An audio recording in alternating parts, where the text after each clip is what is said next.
찾을까 하면 저는 요한복음 11장에 찾습니다. 마리아와 마르다가 그의 오라버니 나사로가 죽은 후에 슬퍼하는 모습을 보고 예수님께서 하신 말씀 가운데 하나가 나는 부활이요 생명이니 나를 믿는 자는 죽어도 살겠고 살아서 무릇 믿는 자는 영원히 죽지 아니할 것이다. 우리가 살아서 믿고 죽어서도 영원히 사는 것은 바로 우리 주님께서 부활하셨기 때문인 줄로 믿습니다. 그렇기 때문에 이 부활은 바로 우리 주님의 부활로서 끝이 나는 것이 아니라 우리에게 영원한 생명을 주시는 일이기 때문에 귀하게 여겨집니다. 저는 이 말씀을 보면서 그렇다면 부활을 통해서 우리가 알게 된 것이 무엇일까? 세 가지로 말씀드리면, 첫 번째로 이 세상은 유일한 세상이 아니다. 부활을 통해서 이 세상은 유일한 세상이 아니다. 두 번째로 우리의 몸은 유일한 몸이 아니다. 마지막으로 우리가 살고 있는 삶이 모두가 아니다. 이것이 바로 예수님께서 우리에게 주신 부활을 통해서 우리가 알게 된, 예수님 부활을 통해서 알게 된, 그리고 믿게 된 것입니다. 그러니까 너무 세상에 아둥바둥하지 마시기 바랍니다. 너무 우리가 끝이라고 여기지 않으시기 바랍니다. 우리가 살고 있는 이 세상이 유일하지도 않고요, 우리의 몸이 유일하지도 않고, 그리고 우리의 삶이 유일하지도 않습니다. 이것이 부활이 우리에게 주는 교훈입니다. 세상에는 부활을 믿지 못하는 사람들이 참 많습니다. 그래서 많은 인문학자들이나 혹은 이성적으로 하나님을 믿는 사람들은 예수님 부활은 도무지 받아들이기 힘들겠다. 십자가까지는 그래도 받아들일 수 있지만, 그래서 십자가에 예수님의 사랑과 은혜를 보면 무한한 존경과 그 의미를 우리가 깨닫게 되지만, 하지만 부활의 소식을 대할 때는 왠지 모르게 그걸 받아들이기 힘들다라는 생각을 해봅니다. 왜냐하면 사람이 죽었다가 어떻게 살아날 수 있을까? 도무지 일반적인 상식과 과학적인 논리로서는 말이 되지 않는다, 이해할 수 없다라고 말하는 것이죠. 그래서 부활은 사실이 아닌 기독교인들이 꾸며낸 이야기다, 이렇게 주장하는 사람들이 많이 있습니다. 내려놓음이라는 책이 있습니다. 그 책 머리에 보면 세상의 진리는 우리가 내려놓으면 모든 것이 빼앗긴다고 유혹하지만 하늘의 진리는 우리가 내려놓을 때 온전한 우리 것이 된다, 그런 약속을 했다라고 했는데, 우리가 왜 부활의 주님을 볼 수 없고 믿을 수 없느냐 하면 바로 그 얄팍한 과학적 지식, 인문학적 사고, 그리고 알량한 이성적 판단을 내려놓지 못하기 때문에 그렇습니다. 그것을 내려놓으면 부활하신 주님을 보게 될 것이고 부활에 대한 믿음을 가질 수 있는 줄로 믿습니다. 오늘 고린도전서 15장은 사도 바울 선생이 기록한 말씀이죠. 그런데 여러분, 사도 바울 선생은 누굽니까? 정말 그야말로 뼛속까지 바리새인이요 율법학자입니다. 그런 높은 학문과 폭넓은 식견을 가지고 있던 사람이었는데요, 자신의 신앙에 열심이었고 종교적인 신념이 누구보다 강한 사람이 바로 사도 바울 선생이었습니다. 그래서 십자가에서 죽으신 예수님의 그 제자들을, 잔재들을 지우기 위해서 누구보다도 예수님의 제자들을 체포하는 일에 앞장섰고, 그리고 실제로 예수님의 제자였던 초대 7집사 중에 한 사람이었던 스데반을 죽이는 일에 관여하기도 했던 사람입니다. 그런데 그가 변하지 않습니까, 여러분? 이방인의 사도로서 복음을 세계화시켰던 장본인이었고, 복음을 전하다가 결국 로마에서 순교당한 사람이 바로 바울이었습니다. 어떻게 그가 변할 수 있을까? 그렇게 그리스도인이라고 하면 치를 떨던 그가 그리스도를 위해서 죽을 수 있을까? 그것은 바로 부활하신 주님을 목격했기 때문에 그렇습니다. 부활하신 주님을 목격하고 난 후에 그는 완전히 달라졌습니다.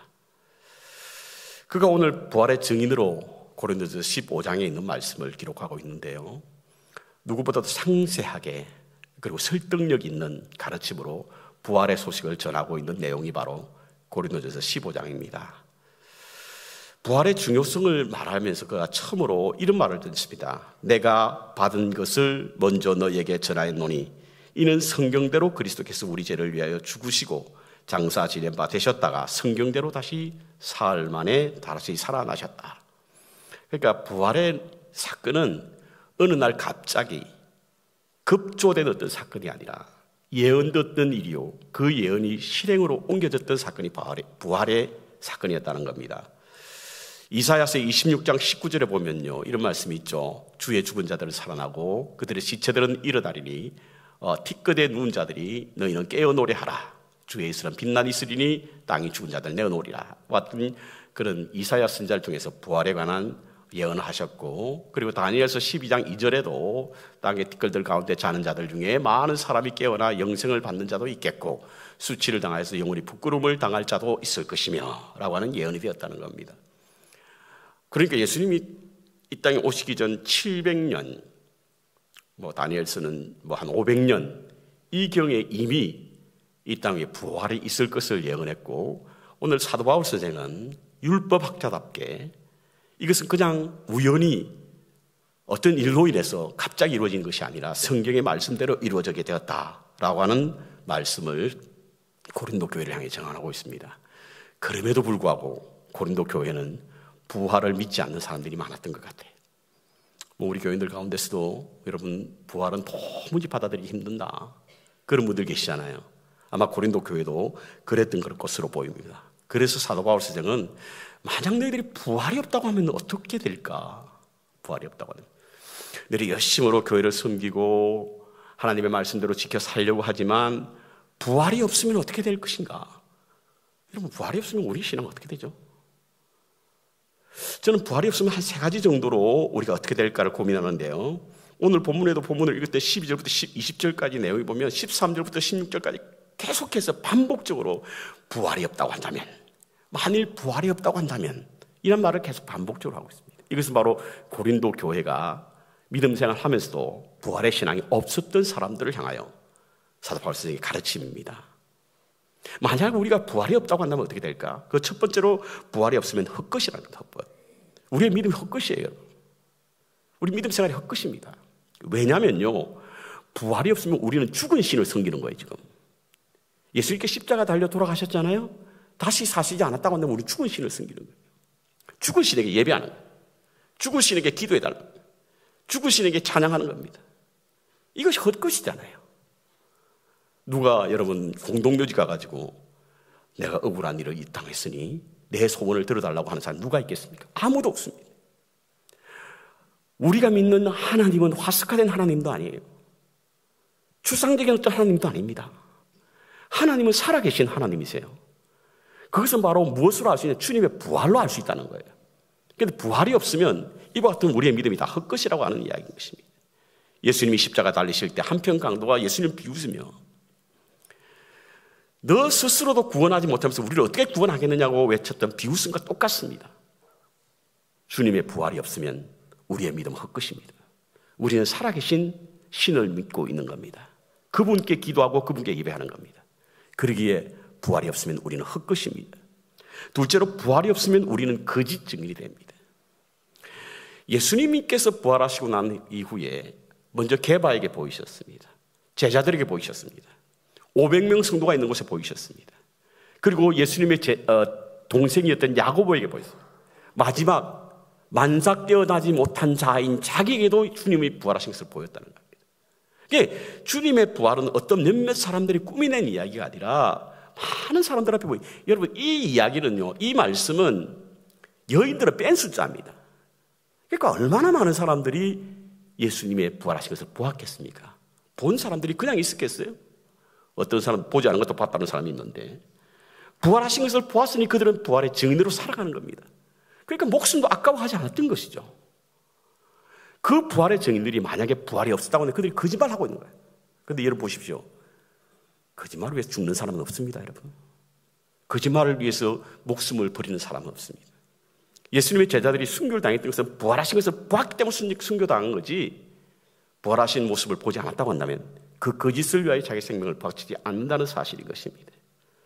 결국 부활이 없으면 부활의 증인으로 살아가는 제자들과 오늘 우리들이 거짓말을 하고 있는 겁니다. 세 번째로 부활이 없으면 우리에게 소망이 없기 때문입니다. 우리가 가장 이 소망이 없는 것은 바로 죽음은 절망을 가져오는 것이기 때문에, 끝이기 때문에 그렇습니다. 간혹 이제 임종 예배를 위해서 병원에 신방해 보면 가서 임종 예배를 드릴 때는 다 아이비도 꽂고 호흡기도 하고 이럽니다. 근데 임종 예배가 끝나고 나서 돌아가시면 다 그것을 떼내요. 왜죠? 병원에 가면요, 움직이지 않는 누워 계신 분들이 또 두 종류입니다. 한 분은 돌아가신 분이고 한 분은 코마 상태에 계신 분이에요. 그것을 어떻게 알 수 있죠? 코마 상태에 계신 분은 IV를 꽂고 있습니다. 돌아가신 분은 IV를 빼요. 왜죠? 희망이 없기 때문에 그렇습니다. 소망이 없기 때문에 그렇습니다. 만약에 우리가 부활이 없었다고 한다면, 예수님 부활이 없었다고 한다면 우리는 희망을 가질 수 없습니다. 왜? 죽음은 희망을 버리게 만들기 때문에 그렇습니다. 만일 주님이 죽음으로 끝났다고 한다면 이 땅의 삶이 전부이기에 우리의 소망이 사라진 가장 불쌍한 사람이 될 수밖에 없다는 것입니다. 사도 바울은 이를 지금 고린도 교회와 오늘 우리에게 말하고 있습니다. 너희가 만약에 부활이 없으면 우리의 믿음이 헛것이야. 우리의 정의는 거짓이야. 그리고 우리에게 소망이 없어. 그러면서 부활의 날에 일어날 일에 대한 세 가지를 또 말씀해 주고 있습니다. 첫 번째로 무슨 일이 일어나냐? 세상 만사가 바로잡히는 날이다. 부활의 날이. 세상 만사가 바로잡히는 날이다. 여러분, 이사야서 35장에 보면요, 부활이 우리에게 가져올 하나님의 나라에 대한 예언이 있습니다. 그 예언에는 보면 이렇습니다. 주님이 다스리는 그 나라가 되면 사막에 샘이 넘쳐 흐르고 꽃이 피어 향내나고 꽃동산이 된답니다. 사자들이 어린 양과 뛰놀고 어린 아이가 독사굴에 손을 넣어도 물지 않는 참 사랑과 기쁨의 나라가 곧 올 것이다. 이렇게 말씀하고 있습니다. 목사님, 말도 되지도 않는 이야기 하십니까? 너무 이상적이라 받아들이기 힘듭니다. 있을 수 없는 일입니다. 이런 허무맹랑한 이야기는 성경에서 빼버렸으면 좋겠어요. 그렇습니까, 여러분? 왜 우리는 이것이 이상적이라고 생각하죠? 왜 이것은 우리의 현실 속에 일어나지 않는 일이라고 생각합니까? 일어날 수 없는 일이라고 생각합니까? 왜죠? 우리의 경험을 이게 해보지 않았기 때문에 그래요. 인류는 이 일을 경험해보지 못했습니다. 여러분, 어떤 나라가 독사굴에 어린아이가 손을 넣고 묻지 않는 그런 나라를 경험하는 사람이 있겠어요? 없지 않습니까? 그러니까 이런 일이 있을 수 없다는 거예요. 너무 이상적이라서 우리 받아들이기 힘들다고 합니다. 근데 정말 없었겠어요? 경험해보지 못했다고 없을 것이라고 얘기입니까? 그렇지 않습니다, 여러분. 이러한 때가 있었죠. 언제부터 이러한 일들이 사라졌습니까? 바로 한 사람의 타락으로 말미암아 땅이 심판을 받았기 때문에 그래요. 창세기 3장에 보면 아담이라고 하는 인류의 조상이 하나님의 말씀에 불순종해서 타락을 했더니 하나님께서 심판하시는데 어디도 심판하셨다? 땅도 심판하신 거예요. 그래서 땅에 은근기가 생기기 시작한 겁니다. 이것이 오늘 우리가 살고 있는 땅이에요. 그러니까 그 전에는 어떻게 했느냐? 그 전에는 바로 독사굴에 어린아이가 손을 넣어도 물지 않는 세상이었다는 겁니다. 어린아이와 사자가 함께 뛰어놀 수 있는 땅이었다는 거예요. 사막에도 샘이 넘쳐났습니다. 광야에도 길을 내시는 하나님이셨어요. 그런데 인류가 그걸 경험해보지 못하니 그게 이상이라고 보는 겁니다. 근데 언제 그 나라가 바로 회복되느냐? 주님의 부활이 완성되는 그날입니다. 그날에 그와 같은 일이 일어나게 된다는 것입니다. 하나님께서 세상을 창조하시고 참 좋았더라고 그랬죠. 그 좋았던 나라가 오늘 우리가 살고 있는 나라는 분명히 아닐 겁니다. 하나님이 창조하시고 보기 좋았다는 그 나라는 어떻습니까? 지금도 자연이, 만물이, 인간들이 구원을 받기를 고대하는 로마서 8장에 나와 있는 말씀처럼 지금 자연이, 저주를 받고 있는 자연이 인간이 구원을 받기를 고대한다는 것이 무엇입니까? 그것은 바로 온 세상이, 세상 만사가 바로 잡히는 그날을 고대하고 있다는 거예요. 그것이 언제? 주님의 부활로 말미암아 이 땅 위에 하나님의 나라가 완성될 때 이루어질 것이라는 사실을 우리는 잊지 말아야 됩니다. 여러분. 두 번째로 모든 슬픔이 사라지는 날입니다. 우리가 언제 가장 슬픕니까? 죽음이 가장 슬픕니다, 여러분. 상실의 아픔이 가장 커요. 그래서 가족이나 이웃을 상실한 분들은 반드시 카운셀을 받으라고 조언합니다. 왜? 이별이란 그렇게 슬프거든요. 헤어짐이 참 슬프지 않습니까? 언젠가 자녀를 잃은 어떤 분이 상담하고 하는 그 프로그램을 제가 듣고는 참 공감이 가서 고개를 끄덕인 적이 있습니다. 학교 폭력으로 인해서 아이가 죽었는데 그 아이의 죽음을 보고 견디지 못해하는 어머님이 그의 삶이 그야말로 아무것도 할 수 없는 모든 것을 잃어버린 무력증에 빠지는 겁니다. 식사는 말할 것도 없고 식음을 전폐하고 슬퍼하며 괴로워하는 그 어머니가 목사님께 상담을 받으러 왔어요. 목사님이 그분의 이야기를 다 듣고는 하시는 말씀이 묻는 거예요. 만약에 죽었던 아들이 지금 어머니에게 어떤 말을 하겠습니까? 두 가지라는 거예요. 첫 번째로는 자기를 기억해달라는 거예요. 기억해달라. 그리고 두 번째는 너무 슬퍼하지 말라는 겁니다. 그 말을 듣는 순간 저는 가슴이 뭉클해졌습니다. 우리가 가장 슬퍼하는 것은, 죽음이 가장 괴롭고 힘든 것은 우리의 헤어짐과 우리 기억하지 못함이거든요. 그런데 부활은 무엇을 말합니까, 여러분? 다시 산다는 것은 무엇이죠? 그리스도와 하나가 되고 먼저 간 성도들과 하나가 되는 것이 바로 부활이지 않습니까? 그러기에 우리의 모든 슬픔을 거두는 날이 바로 이 부활인 것입니다. 부활은 우리의 모든 슬픔을 거두는 것입니다. 마지막 세 번째로, 부활의 날에는 우리의 우리의 상처도 영광스럽게 변하는 날이 바로 부활입니다. 우리의 모든 상처도. 여러분 보십시오. 예수님이 부활하셨죠. 부활하셨는데 부활하시고 난 이후에도 그 몸의 상처는 그대로 있었습니다. 손에 못자국이 있었잖아요. 허리에 창자국이 있었잖아요. 부활하신 주님이 도마에 가서 야, 한번 만져봐. 허리 한번 손을 집어넣어봐. 아니, 왜 부활하신 주님은 좀 멋있게 좀 하지 않으셨을까? 뭐 부활한 후에는 변모하신다고 했는데 좀 변한 모습으로 나타나셔서 참 좋았을 텐데 왜 그 모습으로 나타나셨을까?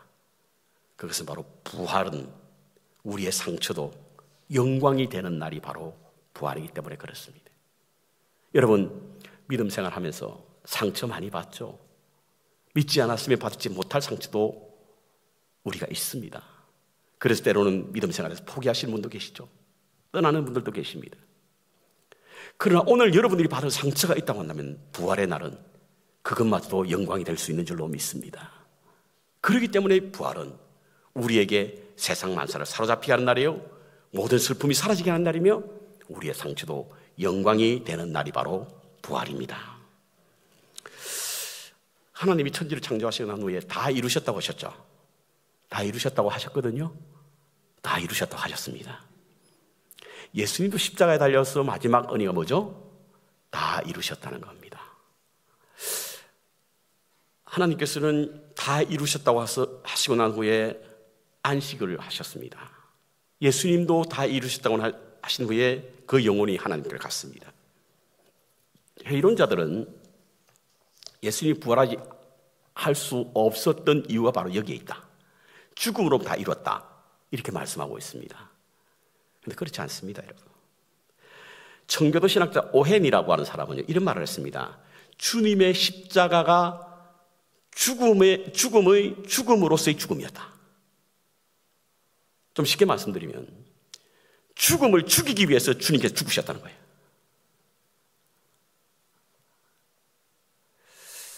예수님께서는 십자가 달려 돌아가신 것은 바로 아직까지도 여전히 사망의 권세로 이 세상을 다스리고 있는 죽음을 죽이기 위해서 십자가에 죽으셨다는 거예요. 그런데 십자가로 끝났다고 한다면 죽음을 죽일 수가 없습니다. 다시 살아나야 죽음을 죽일 수가 있는 줄로 압니다. 그래서 예수님께서 부활하셨다는 거예요. 그래서 더 이상 사망의 권세가 우리를 제압할 수 없다는 겁니다. 그래서 여러분과 저는 믿음으로써 죽어도 살겠고 살아서 무릇 믿는 자는 영원히 죽지 않을 권세를 가지게 되었고 그 약속을 얻게 된 것인 줄로 믿습니다. 주님께서 이 땅에 오시기 전에는 수많은 사람들이 부활할 것을 말했습니다. 지금도 그런 사람이 있고요. 지금도 자기가 부활할 것이니까 장례 치르지 말라라고 하는 이단들이 많이 있습니다. 근데 그 어느 누구도 부활했다는 소식이 들리지 않습니다.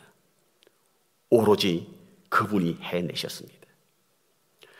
사망에서 생명으로 옮긴 첫 번째 열매가 되셨고 그분이 사망의 권세를 이기셨기 때문에 우리는 오늘 믿음 안에서 죽음도 두려워하지 않고 부활이 있기 때문에 내일을 바라볼 수 있고 부활이 있기 때문에 미래에 대한 걱정과 근심도 사라지게 되는 것입니다. 우리는 결코 절망하지 않는 것이 바로 우리에게는 부활이 있기 때문인 줄로 믿습니다. 우리 마음속에 영원한 생명을 소유하시고 부활의 주님을 다 같이 찬양하며 이 땅 위에 부활의 증인으로 살아가시는 우리 모두가 되시기를 주님의 이름으로 축원합니다. 우리 다 같이 일어나겠습니다.